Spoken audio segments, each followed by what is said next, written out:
sickest podcast. Tune in for the audio, or you can even watch back. Giving players all the props, or put them on blast. We don't give no hot takes, only talk facts. We're giving all our devotion, riding high on this wave of emotion. Going all out, yeah, cause this is our time. No, ain't no stopping us till we reach the finish line. All in, we came here to win. We're gonna give everything. S-I-C-K on the run. S-I-C-K, sick. On fire, we're ready to fight. We'll bring the house down tonight. S-I-C-K on the run. S-I-C-K, sick. Play it on the car ride, play it when you lounge. X and O, you know that we can hold it down. Shout out to my man Sammy, got it off the ground. And to all the listeners tuned in right now, got debates, analysis, and speculation. This is sports talk for the new generation. You know where to find us, got a reputation. Sick podcast, your #1 sports destination. Giving all our devotion, riding high on this wave of emotion. Going all out, yeah, cause this is our time. No, ain't no stopping us till we reach the finish line. All in, we came here to win. We're gonna give everything. S-I-C-K on the run.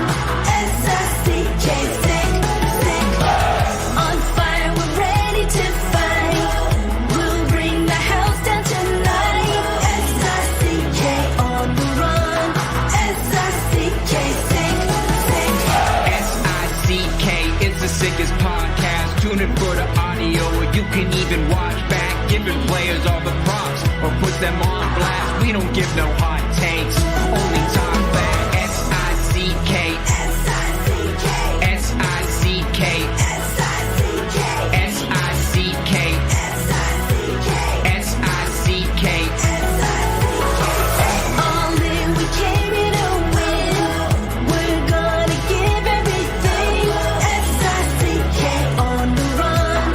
S-I-C-K, sick.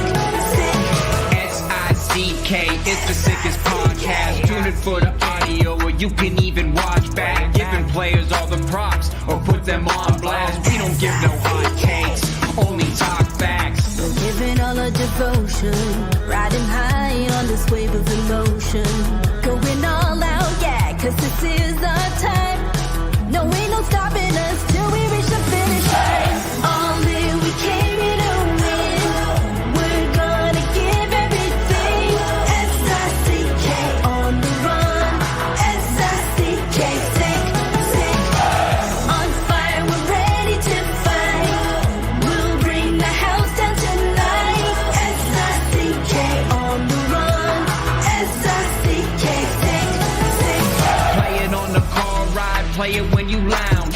X and O, you know that we can hold it down. Shout out to my man Sammy, got it off the ground. And to all the listeners tuned in right now, got debates, analysis, and speculation. This is sports talk for the new generation. You know where to find us, got a reputation. Sick podcast, your #1 sports destination. Giving all our devotion, riding high on this wave of emotion. Going all out, yeah, cause this is our time. No, ain't no stopping us till we reach the finish line. All in, we came here to win. We're gonna give everything. S-I-C-K on the run. S-I-C-K, sick. On fire, we're ready to fight. We'll bring the house down tonight.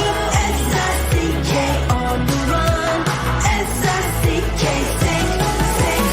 S-I-C-K is the sickest podcast. Tune in for the audio, or you can even watch back. Giving players all the props, or put them on blast. We don't give no hot takes, only talk back. S-I-C-K, S-I-C-K, S-I-C-K, S-I-C-K, S-I-C-K. Turn up your volume. Because you're about to listen to The Sick Podcast. With Tony Marinaro. 55 seconds left in the penalty, a minute and 27 seconds left in regulation time. Boston 4, Montreal 3. Lafleur coming out rather gingerly on the right side. He gives it into Lemaire, back to Lafleur. The sickest Montreal Canadiens podcast. You're in the ball! Sports entertainment like no other. Rejoint, on lui fait perdre la rondelle, une passe devant. Et c'est le dégagement, et ce sera la victoire des Canadiens. Coupe Stanley pour les Canadiens. Leur 23e de l'histoire. You found the dogs! John, you found the dogs! He found the dogs! And all together, they worked a young team to the top. And now, a 24th Stanley Cup banner will hang from the rafters of the famous Forum in Montreal. The Canadiens win the Stanley Cup. Brought to you by Energy Transportation Group. Driven to be different. La Vida TB. Embrace your true nature. And Playground, your premier gaming destination. It's gonna be sick. Marinaro on this Friday, March 22nd. It is the Sick Podcast. Thank you all. I'm in on Fridays. Usually I'm not, and usually Matt O'Hayan is in. But since we took Tuesday off and Thursday off, because, of course, the Canadiens were playing a late-night game on Tuesday night in Edmonton, a late-night game last night in Vancouver, we decided to take it off. So I said to Agnello, listen, all I did this week was the Monday podcast and the Wednesday podcast. So let me come in on Friday night for the Friday podcast in for Matt O'Hayan. So here I am. And usually a regular on Fridays is Stu Cowan. So we're going to stick with that tradition. And I'm going to welcome Stu in any minute now. The Canadiens last night in Vancouver lose by a score of 4-1. The Sick Podcast is brought to you in part by Energy Transportation Group. It's brought to you in part by La Bit TB. It's brought to you in part by Playground. It's brought to you in part by Accent Insurance Solutions. And it's brought to you in part by Manscaped as well. So special thanks to all of our sponsors. And I'll give them a couple more mentions between now and the end of the show and tell you what it is exactly they do. But let's get to it. Without further ado, I bring in from the Montreal Gazette and HockeyInsideOut.com, Stu Cowan. How are you, Stu? I'm doing well, Tony. How are you? Very, very well. Thank you very much. Friday nights are usually busy, and so I appreciate you taking the time, Stu. Thank you again. All right, okay. Canadiens lose in Vancouver 4-1. They lost a close one in Edmonton the other night, 3-2 in overtime. Last night, I've been asked if they were a team that was tired or gave up. And, I don't want to say they gave up because 2 nights ago they brought it.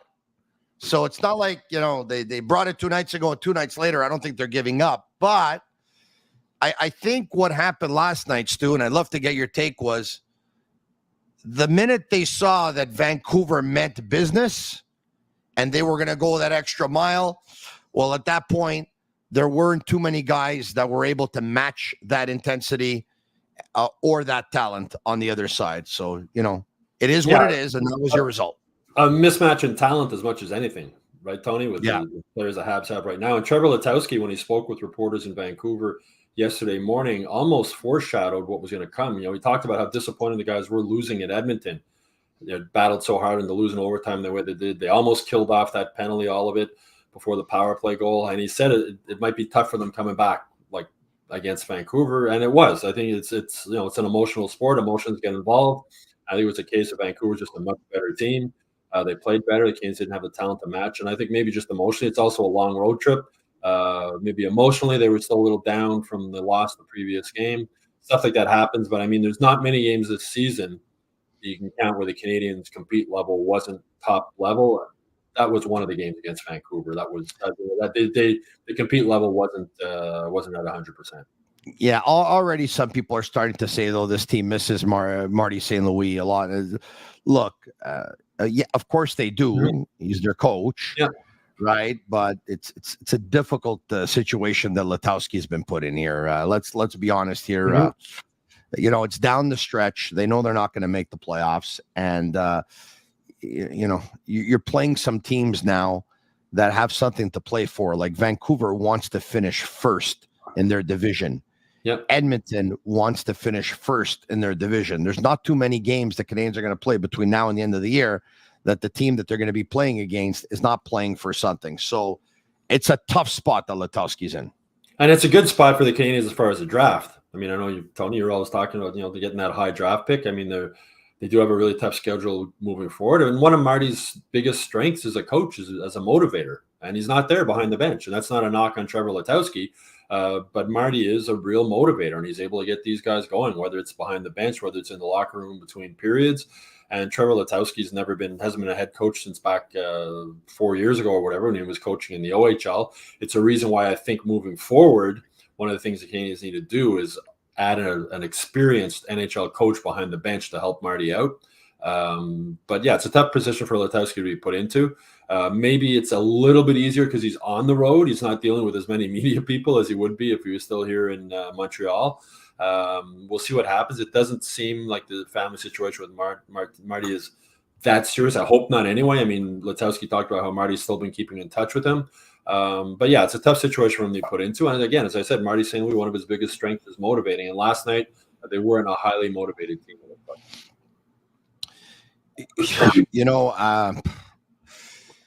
It's coming to the point where I think I'm picking on him, but look, I'm not going to lie to you. Josh Anderson is absolutely driving me crazy. Like he's driving me crazy. Like Josh, like everyone knows he's better than this.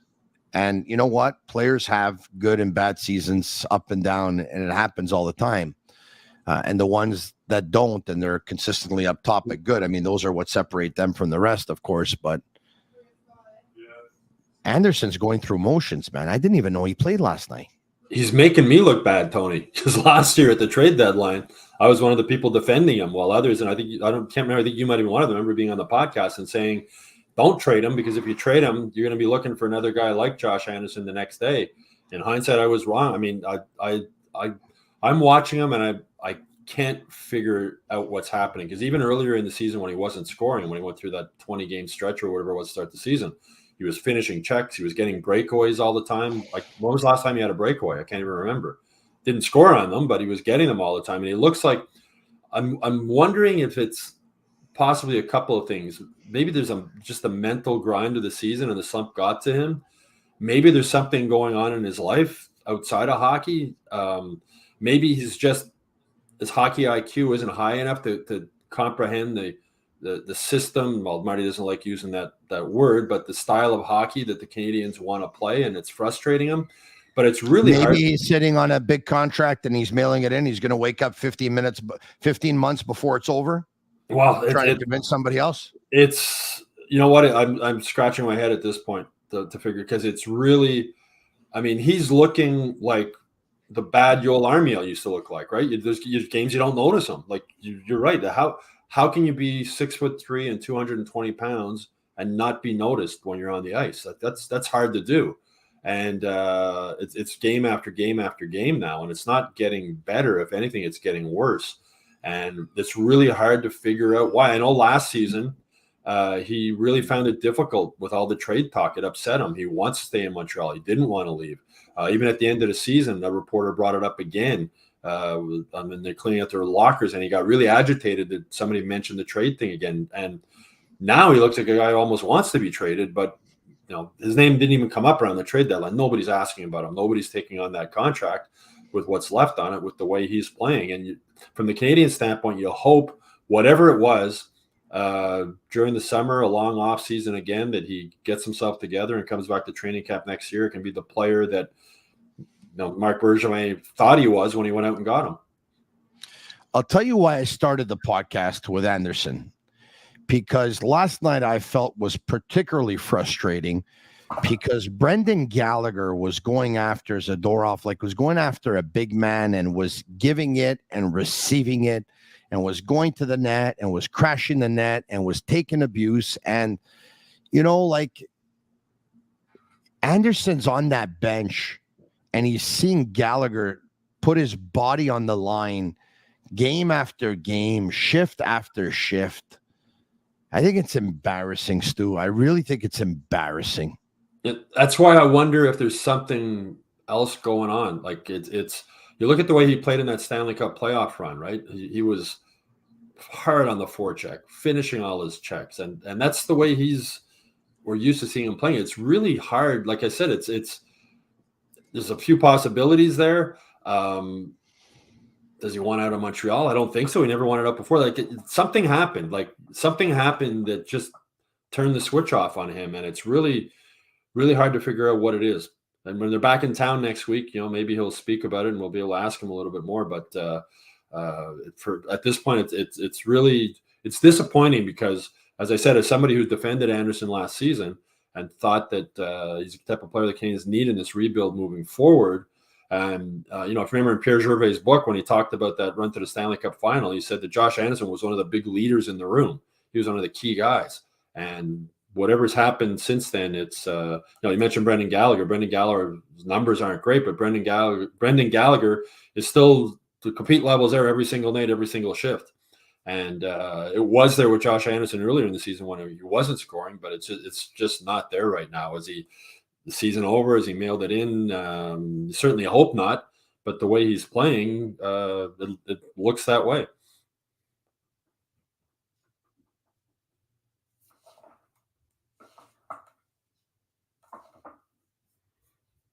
I think Eric Engels joined me 10 days ago. I think it was give or take 10 days ago. And we were talking about Caden Primo. And Eric was saying that Caden was using a mental performance coach, and the Canadiens have their own sports psychologist, but he was working on his own with someone outside of the organization on, mental performance. And Primo said it's helped them a lot. And, he asked Josh Anderson about it and if he felt he needed to talk to a mental performance coach. And Anderson said that he didn't think he needed it right now. And I found that mind-boggling when I heard that, because does that mean he's happy with his performances? Well, look what the mental performance coach has done for Yoel Armia. I mean, he's become the player that we saw in that playoff run again. Yeah, being sent down to Laval helped also. I don't think the Canadiens are going to send Josh Anderson down to Laval, but there needs to be some kind of a wake-up call for him. And I know he missed a few games there when he was hurt, and since he's come back, he's been really bad. Is it a lingering injury?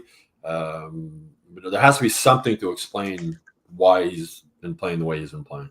But I don't, at this point, I don't know what it is. And you would think a mental performance coach, when you're playing this bad, you'd be reaching out for anything, right? I remember earlier in the season when he wasn't scoring and he was joking, he might need to get a voodoo doll, or he might need to light his sticks on fire, or he might need to do something to try and get a goal. So I wouldn't be ruling out anything at this point if I was him, as far as trying to get my game back on track. Yeah, earlier this afternoon, I was on with Larac Gonzalez on VPM Sports, as I usually am weekdays at around 12:40 p.m. or so. And, we talked about Pezzetta. Pezzetta had 9.5 minutes yesterday. He led the Canadiens with 7 hits. He leads them with hits every game he plays. He is tremendous bang for your buck in terms of minutes played, what he gives you in those minutes that he plays. He leaves it all on the ice, right? And we all know that he's a 12, 13, maybe even 14 on some teams in the National Hockey League at the forward position. But he never shortchanges you, and he always gives you his heart and soul. I was telling them that I think it was a missed opportunity at one point this season, when Pezzetta was a healthy scratch so many games in a row, to sit Anderson at least one time and put Pezzetta in. Because you want to get the attention of your locker room, that gets it. You do that, and you basically told everyone, my eyes are open, I see everything, I know who's giving everything they have, and I know who's giving me 25% of what they have. And it's not going to go on any longer. I don't know why Marty didn't do it. I don't know why the Canadiens decided not to do it. If you would have told me that there were teams lining up to acquire Josh Anderson and it was going to negatively impact the possible trade, I would have said I understood that. There's nobody lining up. There's no team that wants him right now. I don't get it. No, look at the impact sending Armia down to Laval had. I mean, Armia speaks a lot about the mental coach performance coach, but being sent down to Laval, I think, was a little bit of a shock to the system also. And at this point, sitting Josh Anderson for a game might be a shock to the system that he needs, and maybe through the room too, because there must be some teammates looking on and wondering what's going on. Also, you say, I mean, I'm a big Mike Pezzetta supporter. As you said, he's a 12th, 13th, or 14th forward in the NHL, but he embraces that role of being a fourth liner. He gives you everything he has every single time he's on the ice. And, he's by far not the most talented player on the team, but he leads his team, and he's top 10 last time I looked in the NHL in hits, despite how many games he misses, despite only getting 7 or 8 minutes a game of ice time. And imagine if Josh Anderson played with that same passion, that same willingness to finish every check, which he did in that playoff run in 2021. But boy, it's as I said, it's not there, and he's looking more and more like Joel Armia looked before he had his wake up call. Armia deserves a lot of credit. It's 2 months. He's been really, really good, like really, really good. And on the PK, one of the reasons their PK is so good, he's so good on the PK. He's so aggressive and he's all over the ice, and he's so hard on the puck and hard on stick checks and anticipating. I mean, I've been one of his biggest critics, because the thing that drives me crazy more than anything watching hockey games is when guys don't give 100% effort when they're in the NHL, making a lot of money, doing something that so many other people would kill to do. And Joel Armia is doing that now. He's playing hard, but there hasn't been many passengers in this Canadiens team this season. But unfortunately, Josh Anderson has become one recently. Yeah. Armia killed off a penalty, which I think was a 4-minute penalty like last week or whatever. There was 1 or 2 shifts that he was out there. It was absolutely unbelievable. All right, okay. Speaking of unbelievable, we haven't even talked about Jake Allen yet in New Jersey, but a quick word on Jake Allen. I mean, good for him, eh? I'm so happy. For pride, right? A true professional, a class act, a great guy to talk to, loved by his teammates. And Marty St. spoke about this a little while ago, saying he thought the 3 goalie system was harder on Jake Allen than the other 2 goalies, and I agree. He was a veteran guy at the end of his career, used to playing more, but he never complained, he never bitched, he never whined, he did everything he could do to support Montembeault and Primo, and they appreciated it. They've spoken to me about how much they appreciated and what a leader he was in the room, and good things happening to good people is always nice to see. And for him, I'm sure this isn't easy, because New Jersey was one of the teams on his no trade list. Yeah, really wanted to go. I'm not sure where his family is, if his family stayed in Montreal or if they went back to New Brunswick or if they're with him there. But that shows you how much he had to give up that trade deadline, no move clause to get traded. But I'm really happy for Jake Allen. He deserves. He's just a good person, and he's a good goalie. Yeah, I don't know this for a fact, Stu, but as you know, when players get traded around the month of March, the families usually don't follow because they got kids in school, right? Yeah, exactly. And the kids end up finishing off the school year. But look, in Allen's case, you can tell that he needed to play. Some guys, if they don't play a lot, they play better. Some guys, if they don't play a lot, they get really rusty. I think Allen can't play a lot, but at the same time, not playing very much really hurt him. Not only not playing, I think he needed something to play for too, right? Some kind of motivation, right? And not only that, I think not only they're not playing, but 3 goalies and 2 nets in practice. And Brassard, it's different. They can take Eric Raymond can take one of the goalies over on the other rink and work with them. That's fine with Caden Primo. You're a young goalie. You go on the other rink with the goalie coach. You work on some technical stuff. But if you're a veteran like Jake Allen, do you really want to be doing that? Or do you want to be on the ice with your teammates in the real practice and in one of the nets? And I think that's another thing that just mentally was hard for him. You're just not feeling proud. You're not even there's games and you're not even a backup, right? You're the third guy. You're watching in the press box or in the locker room. So he needed to change. I really agree with what Marty said, that the 3 goalie system was harder on him than anybody else, but he handled it like a true professional, and really happy to see him now in New Jersey being able to do what he's doing. Hey, I know you were really paying attention when Jeff Gorton joined Jimmy Murphy and Pierre Maguire on the Sick Podcast, the eye test a couple of days ago on Tuesday. I had Pierre Maguire on the Sick Podcast here with me on Wednesday to give us his thoughts on what Jeff Gorton had to say. And you liked it so much that you wrote an article about it. I did. I mean, it's rare you get Jeff Gorton, and especially in an interview like that. And Interesting to hear what he said. And one thing, it's watching that podcast, it's sort of, I've only had one-on-one with Jeff Gorton since he took the job, but he strikes me as a guy who's got a great sense of humor. He had a few funny lines in there. He was talking about, the questions you get asked most, and he says, well, people ask me basically more, how's my French doing? And, first question after how's the prospects is how's your French? And he's we don't hear from him much. And, the column I wrote is it's easy to forget during the season with all the focus on Marty St. and on Kent Hughes that Jeff Gorton's the main guy. He's the main guy pulling the strings in this rebuild. He's the guy that Jeff Molson brought in to start everything. He's the one who hired Kent Hughes. He's the one who hired Marty St. So it was interesting to get his thoughts. One of the other interesting things I found is what he said. One of the things he enjoys most about being a GM is being in rinks and watching players.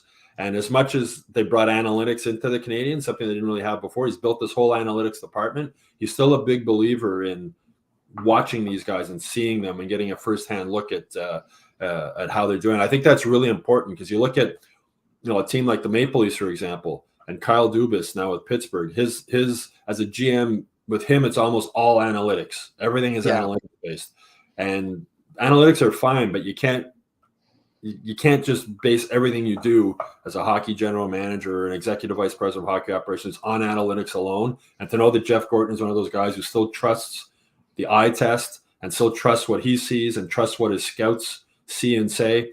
And talk about getting Jacob Fowler, and the Canadiens put that video, behind the scenes video after the draft last year, and they had one of their scouts sort of arguing about Jacob Fowler, and one of the scouts saying, he just wins. The other guy might have better technique and he might have this and he might have that, but this guy just wins. He knows how to win, and that's what you want in a goalie. And they went and got Jacob Fowler, and boy, that's a really good pick right now. Maybe his whatever goalie analytics are, weren't the best. Yeah. By watching him play, the scout said this guy just wins, and they drafted him, and it's sure looking like a good move. You talk about Gordon's sense of humor. If I had to go into that fridge behind me and grab a bit of TB and bring another one with me and go to the pub or just have him here and have a couple of beers with anyone in the Canadiens organization, I think it would be him more than anyone else, because he seems like a happy-go-lucky kind of guy. He's got a dry sense of humor. Yeah. He really caught my attention when his first press conference with members of the Montreal media. You remember the question by Marc Defoy? You remember his answer? Which one? Which question? It went something like this. I'm Marc Defoy. Speaking about candidates, there's one who has already shown he's interested. You must have heard about Patrick Roy. And he answers back, I've heard of him, yes. Yeah. And the whole room just starts laughing. Yeah. That was the other one. My favorite quote from that press conference is when somebody asked him about the friendship with him and Kent Hughes, how they were best friends. And he said, no, we know each other. We're not best friends. He says, trust me, you don't want my best friends running the Canadiens. That was another guy. But I agree with you. He seems like the kind of guy I'd love to be able to go have a beer off the record, no tape recorder, no nothing. And I'm sure he would just be a really funny guy. I also talked about how his son's at Boston University also. Yeah. Yeah. So I get all the inside scoops on what's going on in the team. So he looks like a fun guy to be around. I wonder how the other players are around his son, knowing that, well, his son's one phone call away from the big boss, right? Kent Hughes' son plays there also. So there's a real family connection with Boston University. And, it's funny because last week when we were at Hurley's Irish Pub, Jimmy Murphy and Pierre Maguire were broadcasting from there, and they invited me down, and I dropped in, and they were taking questions from viewers, and someone asked a question, Pierre, knowing where the Canadiens will probably draft and knowing what their needs are, if you were them, who would you draft? And without a second's hesitation, Pierre Maguire said Cole Eiserman, who's with the U.S. National Development Program, and he's basically scoring at a Cole Caulfield pace over the last couple of years. He's also a winger, but he's bigger. He stands about 6 foot tall. And Maguire said they have Lane Hudson at BU. They have Luke Tuck at BU. They know the coaches there. The coaches have done a real good job with their players. Yep. They play in significant tournaments, big games. They play in the Bean Pot. The They're familiar with the organization. That would be a good player. And I don't know if they're going to take Cole Yzerman, but the reasoning, it makes a lot of sense. Makes a lot of sense. This rebuild isn't going to go anywhere if they don't find forwards who can score. It's that simple. If they don't get more forwards who can score, it's going to be a repeat of what we're seeing this year, right? They're going to compete. They're going to have 39 one-goal games or whatever they've had, and they're going to lose most of them because they just don't have the offense to put the puck in the net. And I think at some point, if they don't add more forwards who can score, it's going to become really frustrating to that number one line with Suzuki, Caulfield, and Slafkovsky. Like, we need some help here. It's like one first line and 3 fourth lines right now. So they got it moving forward. They got it, whether it's through the draft, whether it's through trades. Kirby Dach coming back next year will help. Kenny's, is he ever going to be able to stay healthy? Couldn't injuries in Chicago, injuries here now, back-to-back seasons. But they need they need to get some. That's why with the Reinbacher pick last week, last year I found was a little surprising because they're so loaded on defense. And again, if they don't find forwards who can score, it's been a problem with this team for too long, way too long. Yeah. But once again, the Anaheim Ducks showed us that you can trade a top 2 defenseman and get a top 2 line forward in return, right? In their deal of Drysdale for Cutter Gauthier, right? So maybe you're right. They didn't draft a forward last year. I would have liked for them to draft a forward last year as well. They didn't, and they drafted David Reinbacher, and all the best to David, who's going to be making his debut. We are recording just before the game, so we'll see what happens there, and we'll have our eye on it, obviously, and it's something that we're going to talk about on Monday. Okay, so Gorton in that interview also, Tony, he talked about how they realize how important skill is and how hard it is to get. And he said how going into this offseason with the draft and everything, they're looking to make moves. They know they need to add, if we know they know they need to add skill up front for this thing to work. Okay. So at one point, Gorton was asked about adding to the mix. And he talked about adding skill. And he said, if there's skill out there, we have to have our eyes open. And he whether it was a blockbuster trade or it was a free agent signing, knowing where they are now and where they look to go over the next couple of years, do you think either or is coming this summer? Trade, yes. I think free agency, they're probably another year away. He spoke also about how when the Rangers got Panarin, and he said with the Rangers, it wasn't a case, okay, let's get him. They had debates like, are we ready? Like, are we ready now to go make that commitment to a Panarin? Are we ready to bring that guy in here where he's going to be able to get us over that next hump, or are we going to wait? So he said it wasn't just like he's available, let's grab him right now. It was sort of a timing thing too. It's like, are we ready in this rebuild to bring that guy in? I don't think they're ready for that now. I don't know if they have the assets now to make that sort of blockbuster trade. It's always hard. It's going to be hard to get free agents to come here. It always will be in Montreal, just for taxes and weather and all the regular reasons. But I think this season this draft, we're going to see another trade similar to Newhook and Dach, where they take one of their first round picks and maybe package it with something to try and get another 23, 24-year-old forward with some potential to score. And then I think they're a year away. After next year, Armeia's contract's off the books. They might have a little bit more salary cap wiggle room to make a bigger trade, or maybe attract a free agent. But again, I don't think Montreal's at the top of the list for many free agents when they become free agents. So over the last couple of years, Romanov was traded to the Islanders, and a couple of draft picks ended up eventually going to Chicago, and they get Kirby Dach, a couple of draft picks, and they get Newhook last year. Let's just say they want to go back and get another young player, former first rounder, like Dach, like Newhook, and instead of accepting draft picks, the other team wants Joshua Roy. Are you having a lengthy conversation, or are you saying he's off the table? No, I'm having a lengthy conversation. Yeah. Definitely. So he hasn't shown you enough for you to think he's shown me enough. 6 in him. Well, it depends also who you're getting in return, right? What you're getting back in return. He's shown me enough that he's a really smart hockey player. Connor Bedard said he was one of the smartest players he'd ever played with after they played at the World Juniors. But is he the guy who's going to score 35 goals? We don't know. And at this point, there's not many guys I'd say are untouchable. Like Josh, I don't think Joshua Roy is at the point in his career now where you can say he's an untouchable. I just don't think so. Caden Gooley an untouchable? That would take a big price coming back.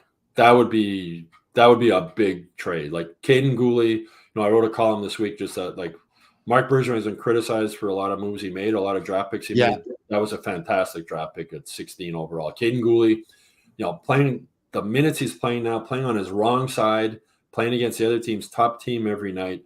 Caden Gooley is going to be a really I can basically guarantee you that Caden Gooley is going to be a really good, solid top 2, if not top 4 defenseman for a long time in the NHL. I'm not convinced with the small sample size we've seen so far of Joshua Roy that he's guaranteed he's going to be a top 6 forward in the NHL forward. On Wednesday night, Pierre McGuire on this podcast called Caden Gooley an untouchable. Yeah, I just think he's so not only he's so good on the ice, he's so mature. Like when I talk to him, you can't believe he's at 22. He's such a mature leader, responsible guy. I remember talking with his junior coach after the Canadiens drafted him, Mark Habshot, I think it was, and he said he's just a winner. Like he does everything. Everything's about winning, and he does everything right. And I've seen that since he's been with the Canadiens. He's a really smart player on the ice, smart player off the ice. He can play with an edge. He's got a little bit of a mean streak to him when he needs it. So if you were listening to trades for him, there better be a lot coming back your way. And sometimes you got to give up a lot to get a lot, right? Yeah. So to me, he's as close to untouchable as you can get with his team right now. Going back to Joshua Roy, upon hearing that he was hurt and out for 4 to 6 weeks. I mean, I was on once again BPM Sports Radio with Larac and Gonzalez. I think this was yesterday. I spoke of I think the Canadiens missed out on an opportunity with Joshua Roy, and I think they would have sent him down to Laval. And I said, I know I'm going to get a lot of heat from people because the injury could have happened in Laval. Yeah. I get it, right? Yeah. But there was an opportunity to send them there. And where he could have helped the team. And of course, they're playing big games and they're trying to get into the playoffs. And now he's out 4 to 6 weeks. And by the way, based on that timeline, if Laval does make the playoffs and if they do win the first round, he probably will be able to return somewhere in the second round, right? Mm-hmm. Stu, I got so much abuse yesterday on social media. There's days that we love what we do. Yeah. And there's days that we hate what we do, right? Even though it's an amazing job. Yesterday, I so hated my job. You know what? It didn't happen here, but on social media, it didn't happen on our Facebook or YouTube or whatever. But on social media, I got destroyed because everyone was like, "Oh, here's Tony. Give us a break. Like this is not very good opinion by you. You're basically saying that, you would have sent him to Laval. This way he didn't get hurt." And folks, I've been saying for 3 or 4 weeks now that I think you should be in Laval, right? So it wasn't send him to Laval the day before. You shouldn't have played that night. It's about 3 or 4 weeks now. I've wanted him to be in Laval because he already showed me he's an NHLer. He already showed me that he's got a spot on the third line next year for sure. Who knows? Maybe on the second, maybe. And so he's got nothing else to prove to me here up top. And you have a chance to go down and be the leader of that hockey team in Laval and help them try and get into the playoffs. Anyway. Maybe Tony, maybe just total hypothetical, or maybe during the trade deadline talks or whatever, maybe there were other teams in the NHL interested in Joshua Roy, like you were mentioning before. Is he untouchable? And if that's the case, maybe that's a reason to keep playing him in the NHL to show that he can play in the NHL and that he's ready to play in the NHL. I think it's more a case of just the kid was playing so well. They wanted to continue to see if he can keep that consistency, which is the biggest thing for a young player. And Ken Hughes made it pretty clear they were going to send him down at some point. As he said, it would be easier if they knew Laval was in the playoffs or knew they were out. There was sort of a borderline. But maybe that's possibly a reason. I don't know. But I understand sending him down because Laval does need that boost. And I think he'd play if he was playing on the third or fourth line in Montreal. I would say you send him down, but he was getting he was getting minutes. He was playing good minutes up here, and that's you can't buy that experience. So, folks, those minutes. It usually lasts a couple of minutes, sometimes a couple of hours, not more than that, right? Where it's not a good day on the job, and you actually hate your job for a couple of minutes or a couple of hours. It's when the messages that you get are, you're a pig, you're a slob, you're fat, you're nothing but overweight, or you're a clown. And you know what? Like, I know I'm overweight and I know I'm obese and stuff like that, so I don't need anyone reminding me. But I'll say this. It's not because I have a certain opinion or that we have certain opinions that don't agree with your opinions, that differ from your opinions, that I'm a clown or someone else is a clown. All right. Oh. It's mind-boggling to me on if you don't have the same opinion as someone else, you're a clown. Listen, we can have different opinions. Okay. But believe we can be right or we can be wrong. We go back to last week. We were talking, Tony. Believe me when I tell you I'm not a clown. That I can guarantee you. I'm not a clown. All right. Go back to last year. I look like a clown now saying that the Habs should keep Josh Anderson, right? That was my opinion back then. I still stuck with I was wrong with that opinion. It looks like I was wrong now, but that's one of the beauties of sports and being sports fans is that you can debate. If everybody agreed on everything, it would be pretty boring, no? Stu, I prefer members of the media like you that have an opinion, even if you're going to be wrong 7 times out of 10 or 5 times out of 10 or 3 times out of 10. Doesn't matter how many times you're going to be right or how many times you're going to be wrong. But if you're going to have an opinion, there's something to talk about. But when there's some that don't have any opinions, well, I think it could be this. On the other hand, I think it could be that. I think it's black, but part of me thinks it's white. I think it's white, but part of me thinks it's black. Anyway, some people have actually gone on to make a lot of money, actually pretty much no opinions. But anyway, that's up to them. So Mark You're Dos not Santos, one of them. You're not one of them, Tony. I can guarantee I'm not one of them. Mark Dos Santos, former coach of the Montreal Impact back in the day, who's the assistant coach of LAFC, said about a year and a half ago, he took himself off of Twitter and he was asked why. And he said, well, because, people send me messages that they don't agree with what I said or how I coach or what I do. And they call me a clown. And he said, you know what? Tell me we don't agree. Let's have a discussion, but you're going to call me a clown. So anyway, he took himself off of Twitter. I'll still stay on social media. I mean, it's a cesspool, right? What people say behind. I know when I was Sports Center, you had a reporter who was really getting upset from the comments.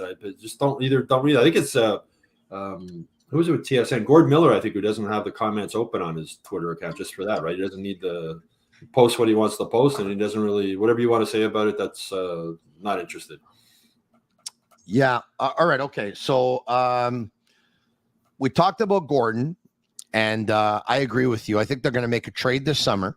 I don't think they're going to go to free agency. I think they're going to try to go to free agency 2 to 3 years from now. I don't know if it's going to work because, as we all know, Montreal is not an easy place to attract. We know what the Canadiens are doing.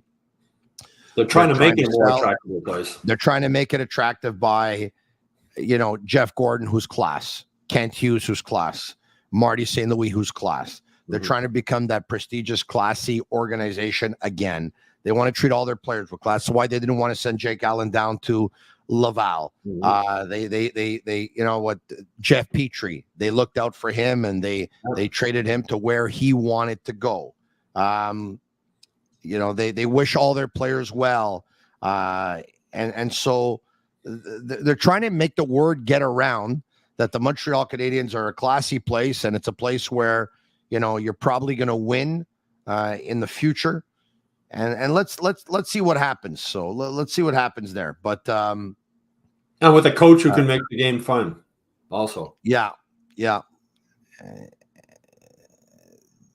you think the Canadiens should come out? And I said a couple of days ago that I don't want to know what's going on with Marty. Like, I'm not going to dig. We know it's a family situation. That's good enough for me. I'll respect the privacy, and I wish his family well. But some members of the media are calling for the Canadiens to come out and to give if you're not going to go into detail because it's private, but to give an update or to give a timeline or something like that? Or are you expecting anything like that, or you're fine with? You know what? I think when Marty comes back, and who knows, maybe it's when they come back from this road trip. Maybe it's not the end of the season. At some point, it's up to him if he wants to. I'm sure the first media conference he has, he's going to be asked. And at that point, it's up to him if he wants to divulge it or not. I mean, everything that happens in your family, Tony, you don't want to go on your podcast and talk about it. I'm the same way. I mean, absolutely not. Head coach of the Montreal Canadiens is a very bright spotlight. He's in the media more than any politicians in this province, and talks, and people probably listen to him more than what they listen to what the politicians say. But Marty St. Louis has treated everybody in the media with class since he's taken over this job. Big time. He deserves to be treated that way in return. And it's up to him. If he wants to divulge, I don't think it's up to the team.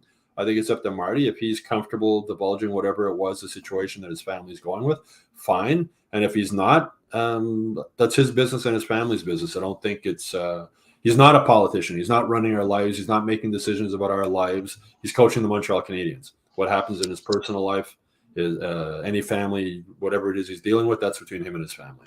Wasn't Marty really something the way he handled the retirement of Bob Laflamme, and especially and Pat Hickey. Montreal Gazette situation? That was unbelievable. Yeah, he's a class act. He's a class act.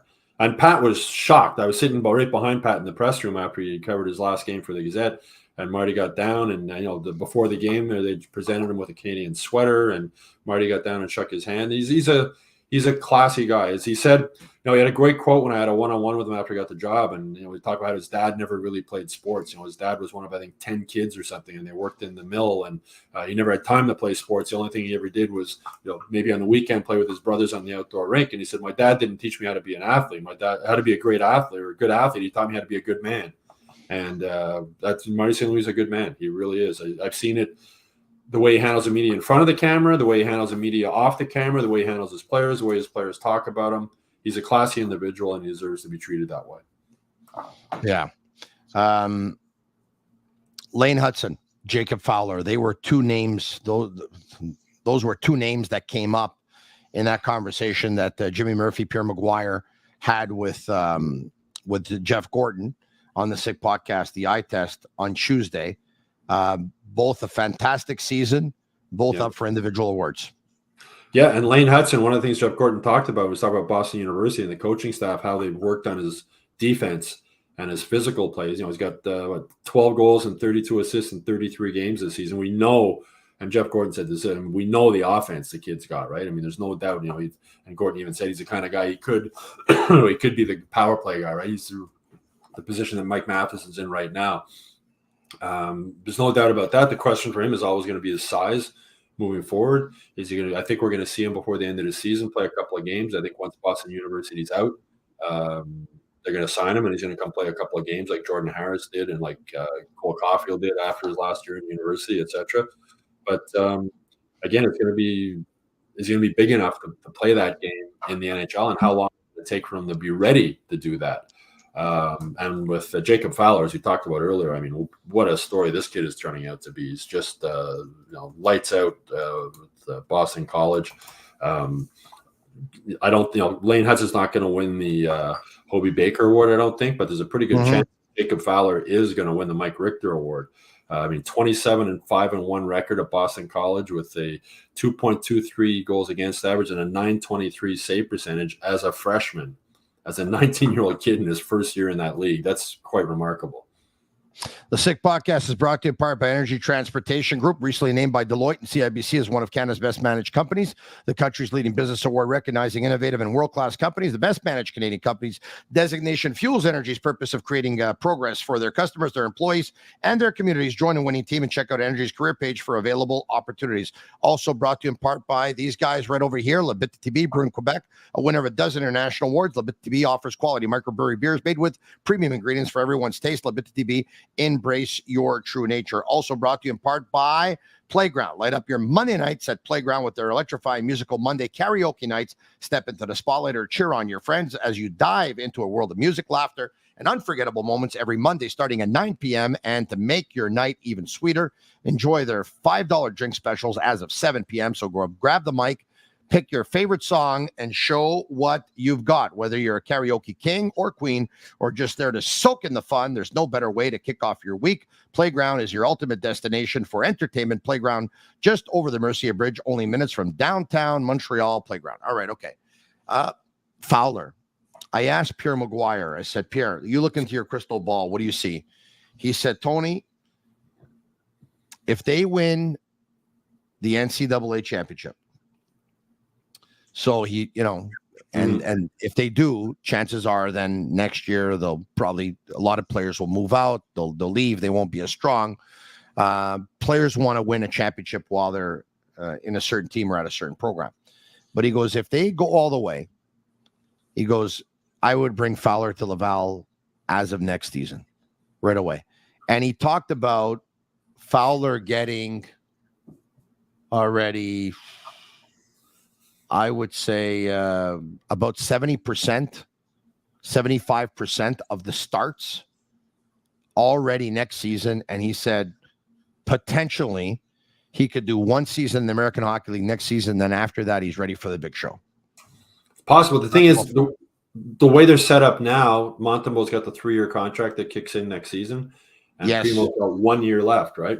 So yeah, in that way, it makes sense. If you play him in Laval next season, you get 1 year to look at him, decide. And you get a year, to look at Primo and decide on Primo. A year to look at Primo also, and either you can trade Primo if Fowler looks like he's ready to play, you can trade Primo at the trade deadline next year and bring him up. So it makes sense. I can see that from those reasons. Caden Primo won the Richter Award also in university. I remember talking with his university coach this season about it, and he felt that Primo needed another year in university after that. He said, look at that. It might be comparing apples and oranges because because I know Caden Primo, I think mentally he has been more fragile. Fowler's just got a swagger to him, and Jeff Gorton spoke about that. So maybe from a mental perspective, the coach thought Primo could use another year in university to be ready for pro hockey. With Fowler, he's definitely got the swagger. That's one of the reasons the Canadiens drafted him. And you're right. I mean, if they do and they win everything in NCAA and he wins the Richter Award and they win the Frozen Four, what more is there for him to gain going back for another season, especially if the team's not going to be as good and the goaltending situation in Laval is not really great. So I can see why Pierre would say that because it makes sense in a lot of ways. And if they think he's mentally ready for that, and from what I've read about the kid and what I've heard about the kid and what Jeff Gorton said about the kid and what the scouts said about him in that behind the scenes video they had, as I said, he wins everywhere. Like he's just a real. You need that cockiness to be a goalie, and especially be a goalie in Montreal. And that wouldn't shock me if that happened. The Sick Podcast with Tony Marinaro is also brought to you in part by Accent Insurance Solutions. Visit their website at accentassurance.com. You know all insurance isn't created equal, and you know where to find the right solution for you. Accent Insurance. Accent doesn't sell insurance. They shop insurance for you to find the right product right on the money, whatever your insurance needs, home, automobile, or business. Call the Accent team today at 514-363-3636 and get the right solution at the right price. Once again, accentassurance.com. Also, the episode is brought to you by the St. Patrick's Day Shavers Manscaped. This year, don't just chase rainbows, make your own pot of gold and groom your little leprechaun with the leaders in below-the-kilt care. Look at Stu Cowan smiling it up. Say goodbye to your Clover Forest, Stu Cowan, with Manscaped Lawnmower 5.0 and let your confidence shine bright. Embrace the luck of the Irish and join the 10 million men worldwide who trust Manscaped. Manscaped.com. Use code Montreal for 20% off plus free shipping. That's 20% off and free shipping with code Montreal at manscaped.com. Stu, in ending, I'll be back on Monday night. So Sunday night in Seattle for the Canadiens. Tuesday night, they're going to be in Colorado. What do you expect Sunday night in Seattle versus Mitch Garber's team? I think they'll bounce back from, as I said, there's not many games this season where the compete level hasn't been right there for the Canadiens this season. I think, a little break in the schedule. They'll be rested. They'll be ready to go. I think it'll be, I'm going to say another 1-goal game. Let's put it that way. Another 1-goal game. And what'll work better for the Canadiens if they lose a 1-goal game, right? Moving forward to this. So I'm going to say they lose by a goal in Seattle. I wish I was on that trip because God, that arena in Seattle is one of the most beautiful arenas I've ever seen. It's just gorgeous.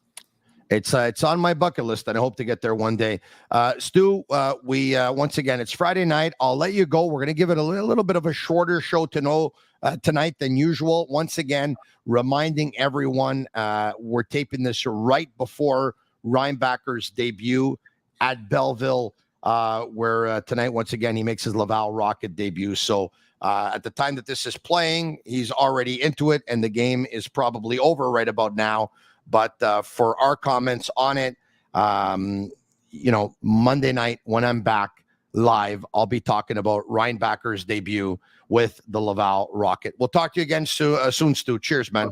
Hey, Tony, have a good weekend, my friend. All right, have a good weekend to you as well. There you have it, Stu Cowan from the Montreal Gazette and HockeyInsideOut.com. For Shane Gaumont and Master Control, Shane, thanks for being in on a Friday night. Have a great weekend. And to a great weekend to all of you. He is Gaumont. I'm Marinaro. We'll be back again on Monday night, the Sick Podcast, 10 p.m. right here on YouTube, Facebook, Twitter, and all social media platforms. You can listen to us. Leave us a 5-star review on Apple if you can. It's our way of feeling the love. And share the word. Tell your friends about it. Tell them to subscribe to our YouTube channel. It's absolutely free. Once again, have a great weekend. Cheers. And that's a wrap. Hope you don't miss us too much until next time. Follow the Sick Podcast with Tony Marinaro on YouTube, Instagram, Facebook, Google Play, and Apple Podcasts. The Sick Podcast is brought to you by Energy Transportation Group, driven to be different. La Vida.tv, embrace your true nature. And Playground, your premier gaming destination.